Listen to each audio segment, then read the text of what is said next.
Welcome to Fly Nubian Money, where we help you master your mindset and maximize your money.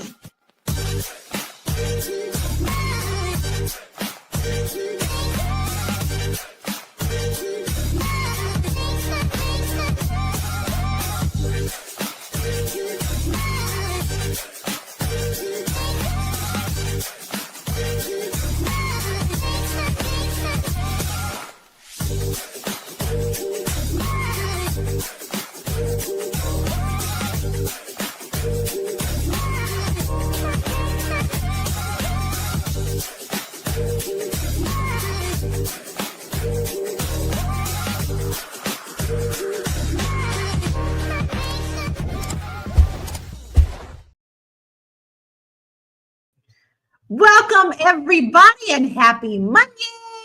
Monday, we always say Friday, but we should make Monday a Monday too. Welcome to Fly Nubian Money. The internet is absolutely outraged. Listen, I watched all these videos this weekend and it's cracking me up. So Tabitha Brown just told struggling entrepreneurs to get a job. Some people are cheering and others are kind of dragging her. So today we're actually going to break it down. Does getting a traditional job help you chase your dreams, or does it hold you back from building your own business? Now we're going to talk about money and mindset and the real hustle behind financial freedom. Everyone on this panel, all of my queens, we all have our own business. We all do our own thing. And we all understand the hardness that it can take to do that. So you're going to hear from all of us queens who have a little bit of experience in this. So today my royal court is Marlo Lathan, TV film producer, Dr. Sabrina Williams, author, investor, and educator specializing in proper transfer of wealth. Melissa B, haven't seen you in a while, Melissa B, thought leader and victim service advocate, can't speak today. And you have little me, Lala, your singing international real estate agent. Let's get this Monday popping. Now, first, before we get into the conversation, I would like to hear what all of our audience has to say, all of our family. Have you seen the videos? What were your initial thoughts? You know, Tabitha's been kind of swirling around with several things. And I think right now people are just kind of making a target out of her. But what do you think about her comments about getting a job if your business is not working out is? And that is the question that I'm going to kick off to everybody on the panel today. Melissa, I'm going to start with you first. Did you see her video, and how do you feel about it? Do you think that was a wise thing to say to people? Yeah, so she came across very genuine, as she usually does. I never get any bad vibes from Tabitha. She always, is very caring. And she even started it off with a disclaimer. She started off saying, look, I hope you all don't take it the wrong way or whatever. So the fact that there's a lot of negative feedback, it really shows that there's a lot of lack of emotional intelligence when it comes to entrepreneurs, and that's a big problem. You have to hold it together. So yeah. I think what she said was actually pretty right. reasonable. And how about you, Marlo? What was your initial thoughts when you heard her saying this? It took me a long time. I saw the chatter, but I wanted it to just pop in my timeline organically, which it did. It was fine. I didn't see anything wrong with it. I don't think that anything that she said was not common sense. But the internet does not exist if you don't have people who are, I'm going to say, fake outraged by what another person says, how another person feels, what another person's perception is. That is the world we live in now. So it's all about those clicks. What she said was fine. Is all about those clicks. So of course, when they want to get them clicks on hot topics, they get in with that. But how about you, Dr. Sabrina? What was your initial thoughts when you heard that was what her advice was to entrepreneurs? Well, I had more of an opinion of people's responses than I did to what she said. I mean, what was she supposed to say? Starve to death? Don't right. Just trace your dreams until you're starved to death, I just think we make too much out of nothing. And Lala, I think about the younger version of myself. All of us, let's say we were just coming out of college. We may not have gone straight into the job of our dreams, but did we just sit on the sidelines and wait for it? No, we went and got what we could because we still had rent to pay. We still had, obligations. So it was just kind of common sense. Come on, people. Well, that's the first thing I thought of. And Marlo, you hit it too. You said, common sense, but common sense isn't common anymore. And also, Double A said the same thing. She said, seems like common sense is no longer common sense, scratching my head. But let's actually watch the video. Okay, so let's really dig into what Tabitha said, and then we're going to break it down into our conversation. So check this out. Hello there. Real quick, that this is not to discourage you, because I want us to be clear about that first, okay? You gotta been in this place for a long time, okay? Now listen, you got good ideas. Baby, you got good ideas. Your execution is not as good, okay? Your follow through, not as good. The ideas though are great. Entrepreneurship is not for everybody, and that doesn't mean it's not for you. But right now, these last few months, few years, you know what I'm talking about, baby. It ain't been working for you, okay? And you doing a lot of robbing Peter to pay Paul, okay? You done got yourself in some mess, and it's time for you to get a job. You hear me? You just gonna need to get a job for a little while. Okay, it don't mean your ideas ain't good. Okay, don't mean that maybe one day you could be a good entrepreneur. But you have proven to yourself and everybody else that you owe money to, okay, that it ain't working right now. Okay, it ain't worked for a while. It actually has never worked yet. Doesn't mean it won't ever work. But right now you need to go to work. You're gonna need to get a job, okay? And then keep working towards it, but at least you'll have a job while you are pursuing that thing. But right now, you need to get a job, baby. All right? That's it. I love you. Now go about your business. Okay, now listen. I can't get mad at Tabitha. Tabitha's always come to people with love. She's always been very transparent about her business, and we all feel like we've been on that ride with her when she first started, and how she fought through as well. And we also know that she did what she needed to do to get to her success. There's many different steps to reaching your success. It's not an overnight thing. So what I want to tap into right now is all of us here have something. And one thing that I've noticed is a lot of us want to start businesses, but we don't know how.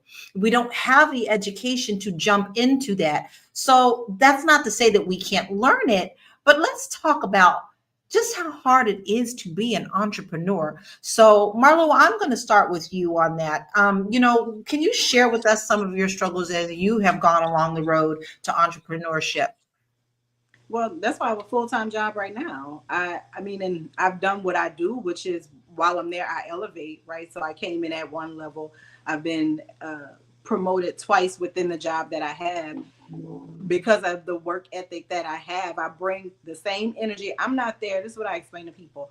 I'm there, obviously, if finance is my dream, right? If that's what we're saying, it provides an avenue for me to learn more. I wouldn't have the ability to learn about $1 million budgets and how to manage $1 million budgets and how to break budgets down in the way that I do if I didn't have the job that I have, right? And I think that people like to shun jobs because we're in this world of boss, right? We're in this world. Everybody want to be able to say, I'm the CEO, I'm the founder. If that's what makes you feel important, go for what you know. But what I know is when my child gets sick, she needs health insurance. When I need to go to the grocery store, I need to go to the grocery store. I need to be thinking about a time when I'm not going to be working. So I want a retirement savings where I could be matched dollar for dollar. That's a choice that I'm making in having a full-time job. And it works for me, and I also work for myself. And I think that everybody's path is different, and you just got to walk your track. You can't walk anybody else's track. I agree. I agree. And not all businesses are the same either. Some take a little bit harder things to do. Like I know very successful Avon ladies. I know very successful Mary Kay's driving them daggone pink. And they were working full-time jobs before they got to that status. So, I'm asking the same question to you, Dr. Sabrina, because I think it's really important for people to understand that just being an entrepreneur and a successful one doesn't come overnight. So, can you tell us a little bit about your path to entrepreneurship? Thank you. Great. So I think the one thing that we don't do enough of elevating in our conversation is the struggle that entrepreneurs really have. You go back and you look statistically at most business and most business owners, you give them 18 months, especially Black businesses, most of them have gone out of business, gone underwater, simply because a lot of times we don't even have access to the capital, the working capital that we need to keep our businesses afloat. So it's hard when you don't have, the money coming in that you need to run your business, let alone anything that's due in your household or any other financial responsibilities that you have. So I would tell anybody, and this is the part of the conversation that we don't really tell people. If you are not willing, if you're not thick-skinned enough to give yourself 3 to 5 years, then don't do it. Because you got to be willing to take some L's along the way. And you think about it, when we go to school, let's make this real for us. Okay, we go to the university. Most university programs are what? 4 to 5 years, some of them 6 years. There's a reason why. You got to pay your dues too. There are a lot of things you go into business not knowing. And a lot of times people that even have a certain skill set, let's say our hairdressers, they may be great at doing hair, but as far as having the business sense and the business skills that's necessary to build their businesses, a lot of times they don't have that. So, I think it's unrealistic, this picture that we've painted of perfection and bossing and, how all of these things are just going to be so grand and glorious. Even the world of being a landlord, I can write a book on it, Landlord Chronicles. There are things that people tell you about. Yeah, the cash flow is great, and have all this money, all these properties, but they don't tell you about the headaches and the heartaches and the folks calling you in the middle of the night and all that kind of stuff. The toilet's tearing up when you least want them to tear up. HVAC's going out. They don't talk about that part of the conversation. So I'm just gonna keep it for you. There's a lot of people, and also the misconception. I didn't mean to cut you off because we're going to need to take a break. But also, there is a huge misconception that you immediately go into business and everything you can never report the bad things. You better just tell people that everything is good, or else what will they think if I failed at this? There is a lot to entrepreneurship that people don't think about. We're going to take a quick break, and we'll be back to this conversation. We'll be right back. It's a good show right here. But I'm biased. If you are just tuning in, you are watching Fly Nubian Money, where we help you master your mindset and maximize your money. My name is Tiara Williams. I'm also known as Miss Black Hollywood, and I'm the proud producer of this show because it is lit. If you want to receive notifications for when we go live Monday through Friday, 1 to 2 p.m. Eastern Standard Time. All you have to do is text the word Queens to 87948. That's Queens to 87948. That's QUEENS to 87948. Also, if you want to grow your money and not blow your money, all you have to do is go to flynubianmoney.com. There's all kinds of resources, there's courses, there's free giveaways. There's just no reason to be broke in 2025. All you have to do is go to flynubianmoney.com. Obviously, you don't want to be entertained here. You want to know enough to grow. Wait, I need to put that on a shirt. You got to know to grow. Got to know to grow. So know and grow with flynubianmoney.com. And that's what we do. We're talking about, if you're interested in getting a side hustle or something to get you started, we got a lot of resources for you. So please make sure that you go and check out our website at flynubianmoney.com. I want to hit that same question for you, Melissa, because we all here have our own hustles and we all have our businesses. And I also feel like it's really honest of us to not gatekeep and to be honest and tell people about how businesses are hard to get started. Listen, we face a lot of walls just against being Black women, period. Okay. So we have more to fight, but I always want to be encouraging, but also be truthful with people on how sometimes how hard it is. So Melissa, what has been your experience? So, from my experience, I registered my business 2 years ago, and I did it when I wasn't working. I didn't have my job or anything, but I was so eager just to get started. And I took advantage of the resources here in Miami. So, a Chamber of Commerce, Bayside, MD, which are all these resources in the community that helps Black businesses to get started. And from my perspective, I believe that a lot of younger entrepreneurs with AI and everything, they're like, oh yeah, I can get myself started in like today and then tomorrow I'll make $1 million. Da da da. We see it all the time on social media. Everyone makes it seem like it's easy peasy, but it's not realistically that way. And AI does not. Yes, you could make money fast, but you still have to put yourself in your business. So that's just Baby, my that perspective. part. That part. Because, Mhm. and my experience is this: when I went to school to be a word processing secretary, the week that I got my diploma, that no longer existed. So I had to learn how to swing when Microsoft Word came out. So I was a secretary for a very long time. I worked for Nabisco for a very long time. And then when I lost my last job, I was like, that's enough. I'm tired of getting downsized. I knew nothing about real estate when I got into it. Okay. We had moved to a brand new city where I had no family, no nothing. So, how to start a business? You don't get into real estate and you just start selling houses if you don't know anybody. You got to get a reputation, you got to know people, and you got to hustle. So, I learned how to take the skills of teaching real estate, and that's how I got my first business, by offering to teach first-time homebuyers classes to nonprofit organizations. That's how I built my business. I built my business on going to HUDs, because HUDs only required you to have one photo at the time, and we were allowed to go and market the house. So there was a good year, y'all. Did you hear what I said? A year before I had my first closing, because I didn't know anyone and I had to build that reputation. So for a year, off of the unemployment, not the unemployment, but the thing that I won for losing the last job, I used that to launch into my business. But I also told myself that if I needed to use my skills as a real estate agent to do other things, use that license to do other things, whether it's property management or not, I knew that I could do that. So I wasn't afraid to say, hey, if I need to do a 9 to 5, I'll do a 9 to 5. Because I still have these other skills, and I still have the evenings when people are off, and I still have the weekends. So it's not always easy, but there are ways around it to still reach your dream.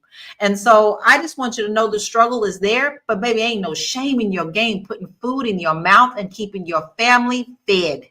So let's check out another video so that we can get back into this conversation. I just really felt like it was so important for us to share. But before we hit that video, sorry, producer, I do want to go to some of the comments because I think they're very important.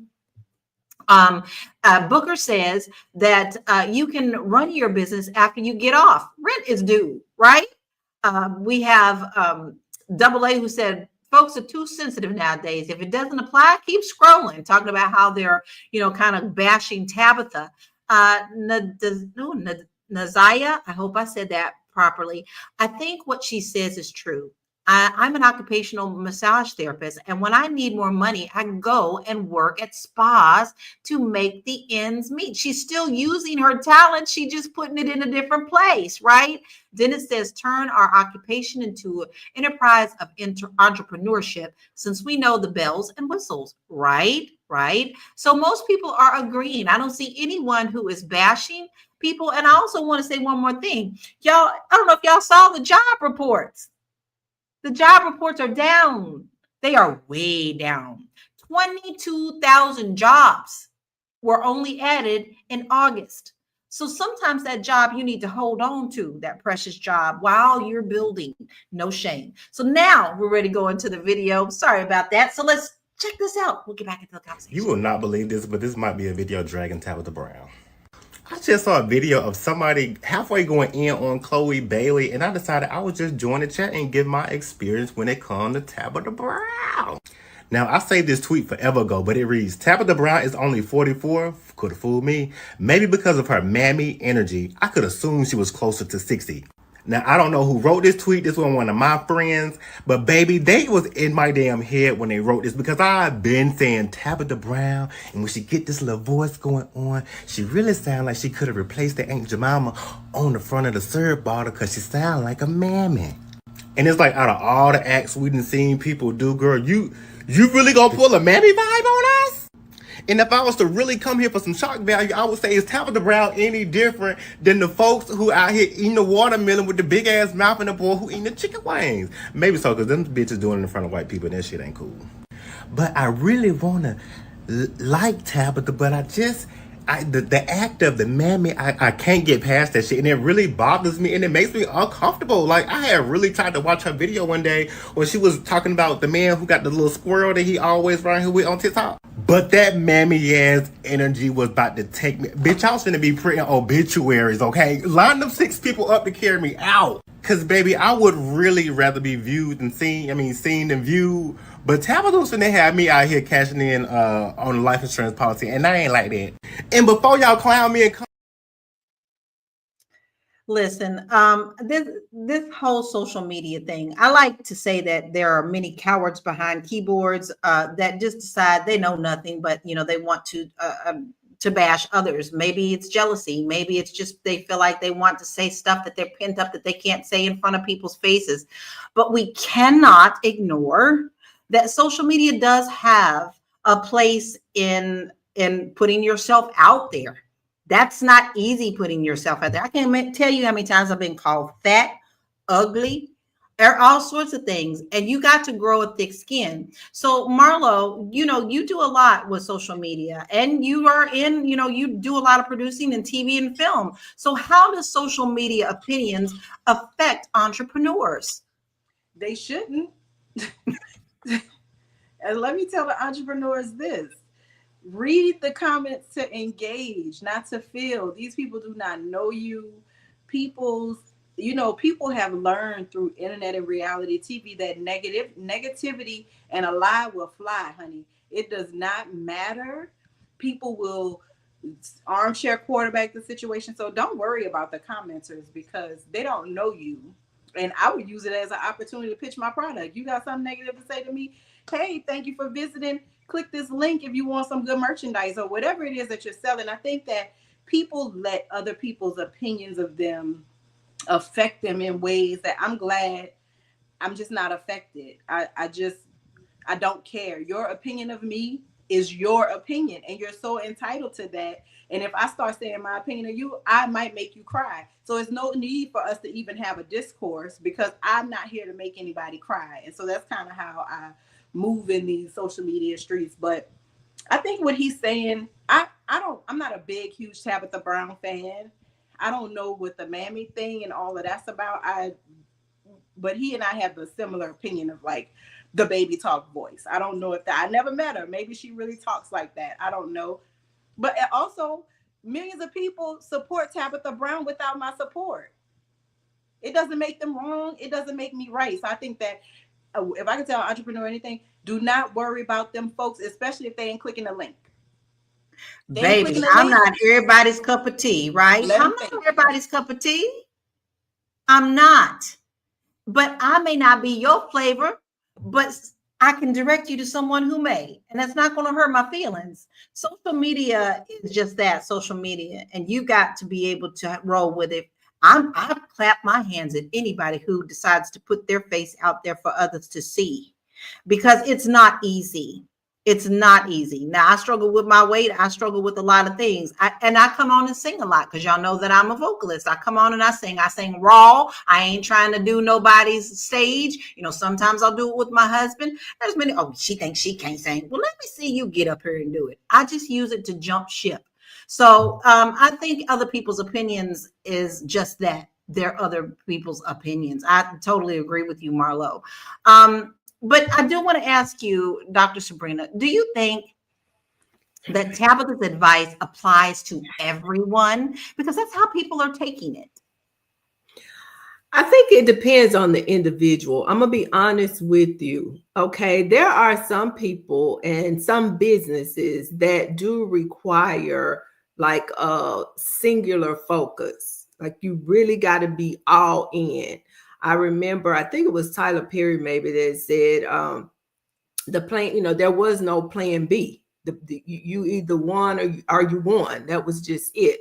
And I think for some people, if you have that type of focus and you have that type of dream, because we have to remember, God, some of the things that people are doing are just ideas that they have in their trying to walk in those ideas. There are other people that are walking in their dreams, their God-given dreams, things that, have really been, they've been chosen to do. And I just feel like for me personally, if I had not had the support of my husband, I mean, there are many years when I did not have a job, but if I did not have the support of my husband, I don't know how we would have made it. We would not have made it. Somebody had to pay the bills. There had to be somebody coming, bringing in the money that was necessary to make sure that the mortgage was paid, make sure that everything that we had financially was being taken care of. It's almost like that word job is a dirty word, but it's not. It is not. And I don't get why people are upset. Because they feel like they should be running everybody else's life is how I feel it. Mm-hmm. Listen, baby, what you fussing about? A lot of times you got skeletons in your own closet, right? And I can't agree with you more. Listen, my husband is, baby, he's my entrepreneur hero, because for one, he's always stuck to his guns, and he's always said to himself, I will not be doing another job outside of music. And he has never done that. That is his God-given talent. He's got pictures of him playing piano at 3 years old. All right. I got shaken off of mine, but he's always been good with us, and we work together. And when things don't work, we make things work together, and that's just how it rolls. I think that's an important thing to remember. And if you don't have that support system, there you can get in with mentorship as well. We're going to take a quick break because I do want to touch on this when we get back as well. This is a great conversation. So listen, keep the comments coming, because we love to hear what you think about it. Are you an entrepreneur? Have you had to get a 9-to-5 just to help yourself launch into your dream business? We would love to hear that from you. We'll be right back. I know you're busy, you got things to do, and you can't take us on the go with you every single day. Good news for you. We are now on Spotify. So if you can't watch us, now you can listen to us on Spotify. Search Fly Nubian Money and all the episodes shall appear. All you have to do is like, subscribe, leave a 5-star rating, leave some comments, tell people how you love us, so that when other people come along and are looking for a great show to watch, they can find Fly Nubian Money too. One last thing, and just in case you've been sitting under a rock, Fly Nubian Money now has an investment club. We are the Fly Nubian Money Club. It's easy. All you have to do is go to flynubianmoneyclub.com, and I am committed to bringing in top experts from all industries to help you level up. They're teaching us the skills that we need to compete in this market.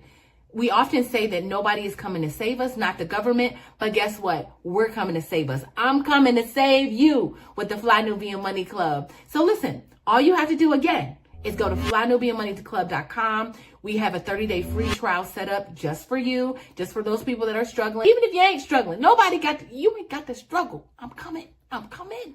Okay, let me stop playing. I'll see you soon.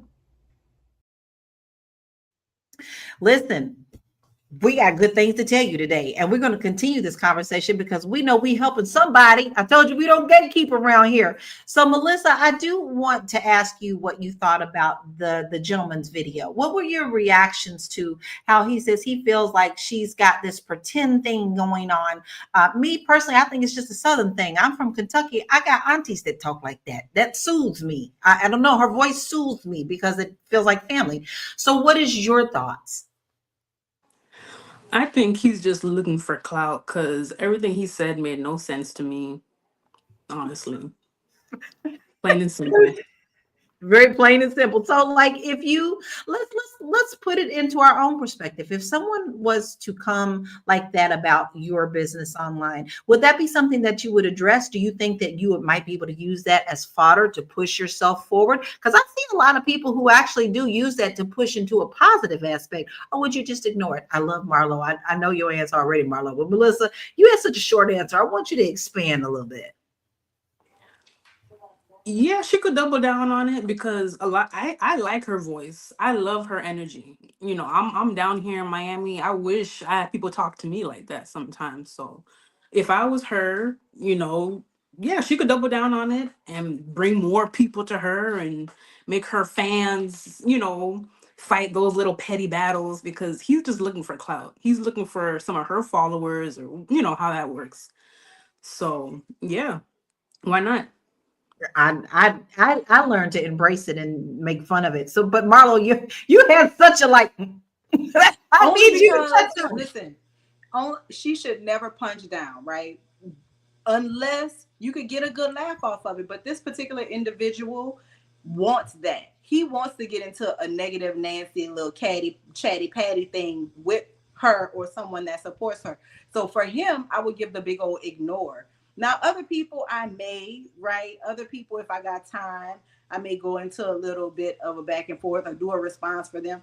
But for the most part, I'm not, listen, that's not contributing to my bottom line. Especially if I go to your profile, see you got 62 followers. No, thank you. Right, that's the Like, first thing it I just is do. no net benefit for her. She'll end up looking bad. She'll end up the one that's out of character or aside from character. And he will get 158 new followers because of it. No, you'll make no dollars off me, boo. I absolutely love that because honestly, that is true. But because sometimes they want you to respond so that they can also build their side. Like there's a lot of things going on in these internet streets that people don't understand. Sonia says Tabitha's advice applies to some people. Nothing applies to everyone. Everyone's situation is different. And she said that she also appreciates us. And then Larika said, same. I love my country twang. It's a part of who I am. And that's my sister from Louisville, Kentucky. We all got that twang, Larika. I absolutely love it. It's just a part of us. But we have a couple of stats. I love my stats. So I got to pull up a couple of stats that we can chat about. 64% of Americans say they want to start a business at some point, but only 20% actually do. And nearly 50% of small businesses fail within the first 5 years. This is a great time to add this into the conversation because it's hard work. We've all said that. And we do know that within the first 5 years, a lot of businesses fail. So, Dr. Sabrina, why do you think that is? Many reasons. As I say, entrepreneurship is not for the weak. And I go back to the younger version of myself. When I completed graduate school, I had a plan. And my area of specialization was occupational health and safety with a specialization in ergonomics and human factors engineering. At the time, during the Clinton administration, a bill had been passed that was going to mandate ergonomics in the workplace. So, of course, when I got that doctorate degree, all I could see was dollar signs. I'm going everywhere and I'm going to be consulting over here and contract over here. I'm going to be doing the darn thing. I was excited. But one of the very first acts that President Bush did when he came into office was burst my bubble by repealing that act. So, okay. All of the air went out. And guess what I did? I did exactly what Tab said. I went and got me a job. I did. But I mean, there's nothing wrong with it. And I want to take the other side. Just a second. Give me just a liberty. What we heard, but the part that nobody is talking about is what else she said. She said, for those of you who've been at it for a while and you owe people, I know what that feels like, you guys. I'm sitting on that right now. I'm sitting in this right now where I have helped people who have dreams, whose dreams were supposed to come to fruition in 24 months, or maybe in 12 months. And now it's been 48 months or 60 months. So, that's the part of the conversation for everybody that's like saying she's hating on folks. Y'all probably the same folks that's been owing folks for months and months and years and years and centuries and centuries. You've been owing folks for a long time, and now people want their money. So it's nothing wrong with them saying, okay, I've been over backwards. I've heard this reason and that reason, and I've ridden with you. I've been to ride and die, and I've carried you. But now it's time for you to pay me back my money. Go get you a job. Nothing is wrong with that. And the question becomes, if the shoe was on the other foot, if the shoe was on the other foot and you were the one holding the bag for somebody else, then would you think that Tabitha's advice is all that bad? That's the question I have. I think that's a good thing to let people soak into for a little bit. We're going to take a quick break and we'll be right back. Are you a Black business owner looking to expand your reach? Well, has Fly Nubian Money got good news for you? We are building a Black business directory to connect you with customers who need your services. And here is the best part. It is absolutely free. Email us at info@realvirtual.net. Send us your business name. Tell us a little bit about what you do, what services you offer, your website address, and your contact information. That's it. Together, we are going to build and circulate the Black dollar. Get listed today and start connecting with people who are probably already looking for you. I'm looking for you. Get it. That's what I'm going to say. I've been telling you that ever since we decided we was going to do it. Send all your information in, because just like Tiara's doing she's looking out for us. I'm looking for you. Listen, we're going to kick this segment off with another video to jump back into this conversation. Check this one out. So look, I know Tabitha Brown told y'all to go back and get a job, but you need to remember why God told you to quit. That's right. He told you to quit that job, and you need to remember why he told you to quit. See, this is not about provision. This is about obedience. And I know some people, you may not agree with me, but if you don't agree with me, this ain't for you. This is for the one who God told you to quit. You know God told you to quit. But this is the thing. He told you to quit. You obeyed him and you quit, but then you didn't obey the second instruction. You have to obey all of the instructions. He told you to quit, and then he told you to write the book. He told you to build the business. He told you to be the content creator and post, 3-4 times a day? But because you did not do that, there is no provision. See, obedience, again, let me just say this again. This is not about provision. God always provides for those who are obedient.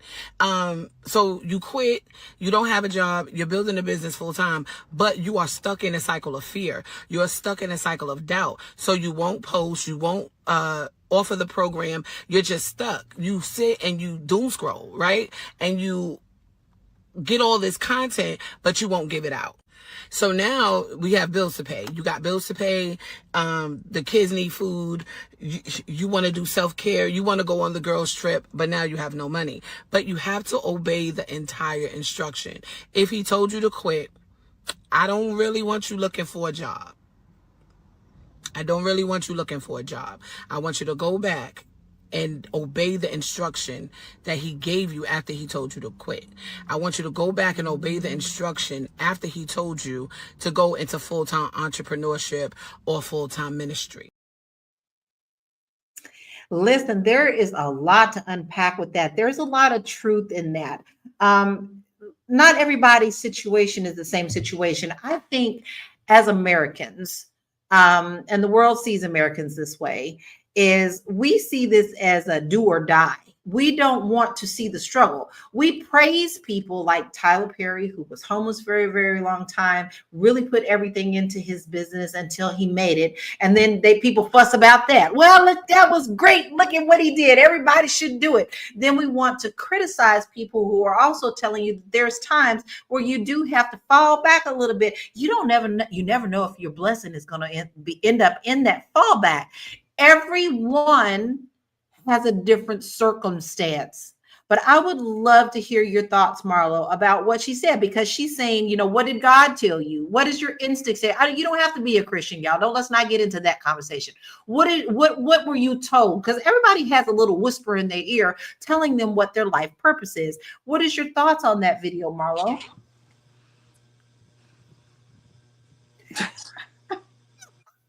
I think that it is very, you said put the religiosity aside, but her whole point is that, right? I believe that there are some cases where people believe that God gave them a message and either they heard him wrong, they were ear hustling and they got up on somebody else's message, or it was never your message to begin with. So I think that that's where you start. Is this really a message from God, or am I sick of this damn job to the point where I will put words in his mouth so that I can be encouraged enough to make a move? And I don't know. God has never spoken to me in the middle of the night and been like, leave that job, without a solid plan. Anytime that I have left, I have had a solid plan beneath me, because I don't believe that God is about confusion and chaos, right? And so I think sometimes I don't know, everybody's message is for them, but I think that this is the sort of thing in this world where you don't know whose message your whose ears your message might fall on. Is just a little bit tone deaf and dangerous to have people believing or encouraging people to keep believing that don't worry about the provision, because if you got kids, take care of your kids. If you got a roof, take care of your roof. If you got car needs, take care of that, because how you gonna deliver them baked goods? How you gonna go get the t-shirts from Hobby Lobby to press? How are you gonna do things if you don't have the basic needs met to be able to make this business? How you gonna sell houses if you can't meet people in the boonies where the properties may be for you to show? You have got to think these things through. And I think that doing things haphazardly and then blaming it on God and then cursing God once it then fell apart because that wasn't really the message for you in the first place happens an awful lot. It's true. And other people are quick to say, there are some people that I know that tell people, and this is, sometimes it can be confirmation, but sometimes I worry about that. It's like some people would get, well, girl, you good at, you need to go on and start this business. And they don't know nothing about you. And you may have an inkling, but may not have the skills just yet. But you may say that, hey, that was confirmation to do this, and then find yourself over your head. I am with Marlo. God, I don't believe God creates confusion, but he also gives us common sense to make it a plan, and he makes it plain. But with that, I want to ask you, Melissa, how do you think that we know? I know this could be 50 million ways answered, but I'm going to target it toward you. How do you know when it's time for you to leave your job to start a business? Oh man. So I quit my job right before COVID, and I was so frustrated for so long. Like, and it's funny because the day before I quit, I went in the bathroom and I just started crying. I don't know if anyone can relate to that.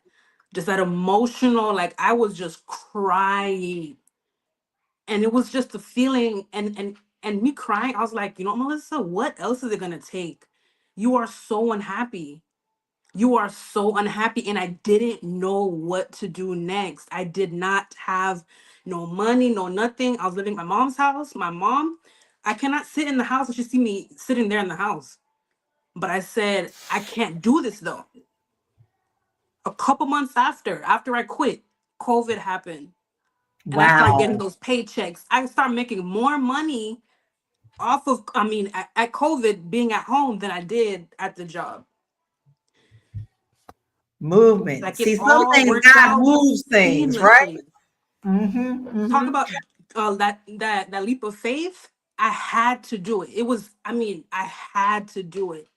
I had to. And I'm so happy I did.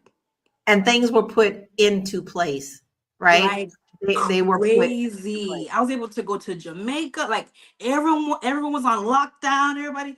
I was able to go to Jamaica. I was able to do my little payments, get my stuff on my card. I hope the government not listening to me. But I was able to do my thing. I was able to relax, rewire, really figure out who am I? What do I want to do? I was in a very, very transformative position at that time. And oh my gosh, I'm so happy I took that leap. And sometimes things just fall right into place. I think sometimes you know when they're falling right into place, and you also know when they're falling out of place. So it's a matter of also being very tuned in to what's going on Mhm. around you and not ignoring some signs that may be telling you to move in a different direction. But when things start falling into place, it just makes sense, right? Now, we have a couple of other stats I want us to hit because, I love them, right? Entrepreneurs with a side income are 2 times more likely to survive the first year. That's a good one. I like that one. Studies show that financial pressure is the number one reason new businesses close early. I think this is a time where we can pivot into sharing about expenses when you first start into entrepreneurship, because people just think that just because you want to roll over in the bed one day and say that you want to start a business, that you are a business owner. Let me tell you some of the fees that real estate agents have to pay in order to get in the game. First, you have to take the courses to be able to pass the test. That is about $500 there. You have to do federal fingerprints for each state. If you're going to get licensed in more state, you have to do that. Then you have to pay your local fees for that state. You have to pay your real estate office their fees. You have to split the commission and negotiate with your office.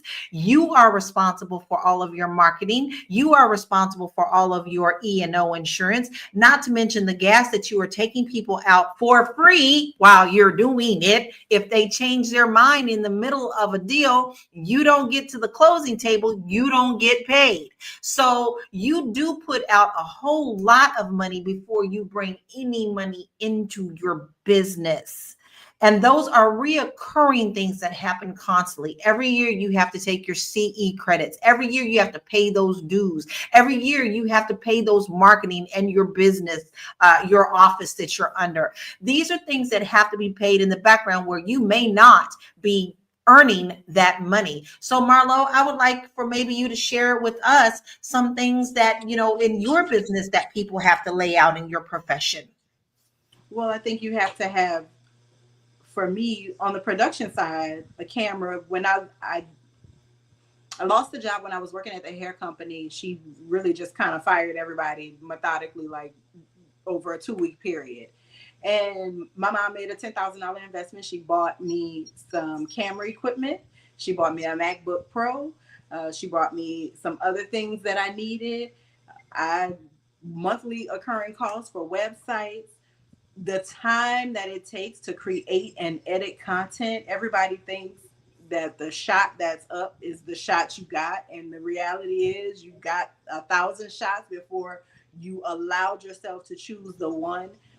And I think it's just the time, the proving, right? So many people, especially when we're talking about production, so many people have been messed over by producers and videographers, people who claim that they do this work. They don't do this work. They make it very hard for me. They already got a $40,000 payday. I come in there, people looking at me, they like, you want to get paid how much?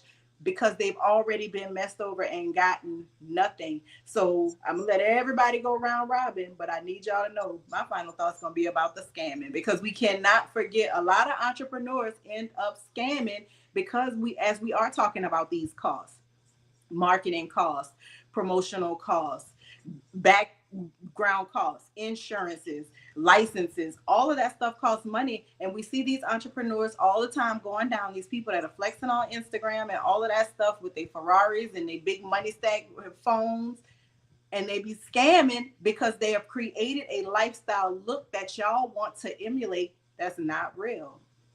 I think that's true. I want to keep, we are also winding down. So, Dr. Sabrina and Melissa, if you could just share with us just shortly, like some of the expenses that it took you to get your business going. And we'll start with you, Dr. Sabrina. Well, I want to approach it from another standpoint. Being a real estate investor for a while, people automatically think, Lala, and you can relate to this, that you make a ton of money because you're a landlord. Oh, you're just rolling in the money. Well, let me give you a simple example. Let's say I have a property and I'm cash flowing $200, $250 a month on that property. That may seem like a lot, and to the tenants, sometimes it seems like a lot, but one HVAC repair could wipe out all of my income on that one property for the rest of the year. So now, how does every other expense get paid? So, I mean, there are a lot of unexpected things that, you see the upside that people tell you, but there's a downside that people don't want to talk about, and it's real. That's real. My example. And there you go. We're sharing all of this with you so that you can see you need to really plan out things and know how you can fall back to being able to be successful and not fall into that percentage. How about you, Melissa? You're asking for the expenses, right? For the business? Like, what are some of the things that you have to put into your business before success? Mm-hmm. So I'm going to media school right now. I'm with Marlo with the whole branding thing. I'm into media. So I want to learn how to edit. I want to learn how to position myself as an entrepreneur, as a brand. I have to learn how to talk. I have to learn, even being here, we have to learn how to talk, how to present ourselves, what else? Local business tax receipts, registration, any other business skill, like marketing is a big one. Communication, all of that stuff costs money. Money before you even bringing anything in. You can't just say I'm a business and people don't know you. You have to be able to be liked and trust, and people need to feel like they know you to get started. Listen, I know many of our viewers are also entrepreneurs. We would love for you to share, and can you turn around and help somebody else learn something. See, that's what this is about. We're being the light here, no gatekeeping. We're telling you that it's possible. Yes, you can do it, but also there is some plannings, and there are some days where it's seems a little gloomy, and some days we all done sat in that cubicle and cried, because I can tell you I've done that many times as well too, like a deal falling apart at the closing table, right? So there's a lot of things like that. So share with us what you have in your business that costs, that keep you out of pocket until something comes in. So let's check out this last video and then we'll be right back. Tabitha Brown really got y'all in a chokehold because she said if you're a struggling entrepreneur, you're not making any money, go get a 9-to-5. Coming from somebody who, I've been a business owner really while I was in law school, but even when I became an attorney, I started my own practice. That was 2021. And it's 2025. Since I've had my own practice and hung out my own shingles, I've always had a side hustle that was a consistent stream of income. That's not foolish. That's not a lack of faith. That is wisdom. Y'all see these two back here? Say hi. One of them just woke up. Here go the other one. So we providing for kids. I got a husband. He carries his weight through his consistent stream of income. We got grown people bills. Yes. You take the leap of faith. You start the business. You write the vision. You make it plain. You walk it out. All of that. Yes, we live by and walk by faith every single day. But wisdom has taught us that it is good to have a consistent stream of income. It does not mean you're neglecting your entrepreneur journey. It doesn't mean that you're throwing away your dreams. You're just taking a pivot to set you and your family up for long-term success. Maybe you can do your business and have something on the side. Maybe you temporarily put down your business, get a full-time job, and save up to put you in the best position to thrive as an entrepreneur. But come on, y'all, let's use wisdom. Get up off Miss Brown, because at the end of the day, we all have to do what we have to do to provide for our families. Bye. I love that, and I love she got her babies back there too. Let's listen. She talking real talk in front of her babies. Her babies hear her. Do you understand? They hear her, and they also will take into that, and they'll remember this is how we help. We're honest in front of our babies, right? Dr. Vibe says, Marlo, I agree with you that we have to take care of ourselves and our families. If you have to put being an entrepreneur as part of doing this, then it is what it is. Then we also had Sonia say there are real costs involved in running the business. And Deborah says great planning takes a lot of being still and learning, right? Deborah says she's laughing at us. She says, I'm double dutching, working and putting my pinky toe into the entrepreneurial world. Ain't nothing wrong with that. That's how you can test the waters, right? And Rachel says, I have worked for myself since 1998. I started my law practice and I do other things as well. Let's not forget our gifts are multiple. Baby, your gifts are multiple within your life purpose. There are many ways that you can tap into that to also branch out to help others as well, right? But this has been a great conversation. So we're going to start winding it down a little bit. Continue to put your comments in because we love to hear them. We love to hear all the successes. We love to hear what you're doing out there because, hey, you need to be in the business directory. Hint. We're going to start with Marlo. Marlo, what are your final thoughts and where can we find you? My final thought is keep your dream, right? Don't give up on your entrepreneurial dream, but you got to be realistic. You have business expenses, you have real life costs. Don't be out here trying to play boss for people who at the end of the day, they're going to talk about you when you're up. They're going to talk about you when you're down. I know a lot of professionals. I know people that make really good money where they don't have to have a side hustle. I'm glad that the lady in the last video was an attorney. I actually know an ADA, he works full time in the district attorney's office, and he works part time. He has a law practice, and he has for 20 years, and he keeps them both going because you got to have multiple streams of income. You cannot rely on anything. As an entrepreneur, one lie can ruin your business. One lie can truly ruin your whole dream. So you just got to be smart about this. You know what your overhead is. You know what you have to pay out and what you need to have the quality of life. Let's not forget, as we want these titles, boss, founder, CEO, this, that, big dog, you still need to have a quality of life. So just think about what you need to make your life quality. And I assure you, all the other things will work themselves out. The customers will find you, you will find them, and y'all will get money and spend money together. If you want the customers to find you and you've been having a hard time navigating this thing called the internet because it's hard. It's hard navigating the internet. It's hard being found. People tell you that the AI bots will automatically make your life better. And to some degree they do, but there are humans that are searching for things. So hit the McCloud.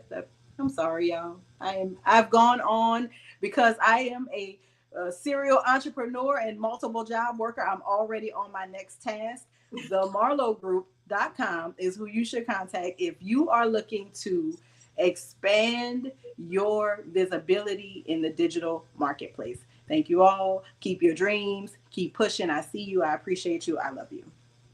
And listen, she knows her stuff. Now, listen, if you're not a part of the Fly Nubian Money Club, you missed out on her class, but it's not too late. Go ahead and join that Fly Nubian Money Club and go hit up that class. But most of all, go straight to Marlo because she knows what she is talking about. Dr. Sabrina, what are your final thoughts and where can we find you? Okay. I recently saw something that kind of sums up the entrepreneurial journey. Says you spend time, you got to spend time getting noticed. You come on the scene, nobody really knows who you are. So you got to do some things, you got to spend some money, make an investment just to get noticed. And once you move beyond getting noticed, you want to become known. known as the it person for whatever it is you bring to the table, whatever your business entity is. And once you move beyond that, then and only then will you start to get paid. And I think sometimes we have unrealistic expectations. We go into this just kind of wanting to get paid before we ever pay our dues. It's no different than an actor does. We can all relate to that. There are many actors and actresses that will tell you when they go to Hollywood, they don't get that first big movie right away. So they have to do some type of side hustle because they still got to pay the bills. They got to have somewhere to live. And so I think, I'm still in awe that we're even having a conversation about someone just saying, you've been at this for a while and it's not working for you. Don't get discouraged, but do something else to supplement your income in the meantime while you're working through it. So with that being said, I'm with Tab on this one, you guys. I'm with Tab on this one. You got to do what you got to do, because at the end of the day, if you're an entrepreneur and you don't have anyone else to help support you, like those of us that have spouses or have partners, then it's going to be hard for you. Take it from someone who has been in the struggle and still in the struggle. That being said, y'all know who I am. I am Dr. Sabrina Edmond Williams, educator, author, and investor. Opening minds and closing contracts. I am so noted, and I'm so excited and so delighted to be a panelist here on the Fly Nubian Money podcast. If I can help you with your life and legacy plan, please feel free to reach out to me at I am so noted. That's IAMSEWNOTED. Love it. Listen, she's the woman you want to go talk to. We don't call her doctor for nothing, right? So go ahead and make sure that you connect with her as well. Melissa, what is your final thoughts and where can we find you? So I think Miss Tabitha Brown was absolutely right. And to each his own. Like what I said earlier, we need to practice emotional intelligence as entrepreneurs and as everyday people. You can't take things too personal like that. I think it's ridiculous that people took it the way they did. Um, but for me, it's all about balance, okay? So I'm all about following my intuition, but the practical side of things, having your money together and all of that is important too. But go for your dreams and don't let nothing or no one stop you. But you have to know what you're doing for yourself, and you have to be able to listen to that voice inside of yourself and know what you're supposed to do. No one else, only you. And that's what I have to say. I love it. Where can we find you, Melissa? Yes, so you can find me on Instagram at Melissa_X017. And I'm happy for this panel today because now I have more fire on me to continue to get my YouTube page officially up and going. So You I'm better jump away. in early, y'all. Jump in early, because I can guarantee you she's going to be bringing you a lot of good stuff. I'm excited for you, Yeah. Melissa. And hmm listen, I here's my. already. Oh, sorry. Go ahead. I'm sorry. I already shot my first podcast too, by the way. So yeah, I'm only sharing that because we're family here, right, audience? So it's I coming. love it. It I is. love it. I love it. I feel you Mm-hmm. and I love it. Now, listen, here's my final thoughts. Listen, living, you've only got one life. Mm-hmm. Y'all, we've only got one life. I've learned that more than anything in the last 2.5 years. And even though I absolutely love real estate, I am here for it to help you build your wealth. My life purpose is being a vocalist. I like to bring joy through music, and God knows we need more of that. So I am walking in my life purpose. Yes, I am now your singing international real estate agent.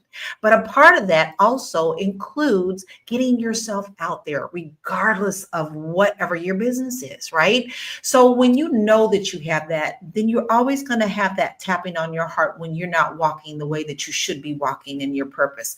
Listen to your heart, go after it. Also know to use the skills that you got to help you launch into that dream. There's no shame in that. There's no shame in that at all.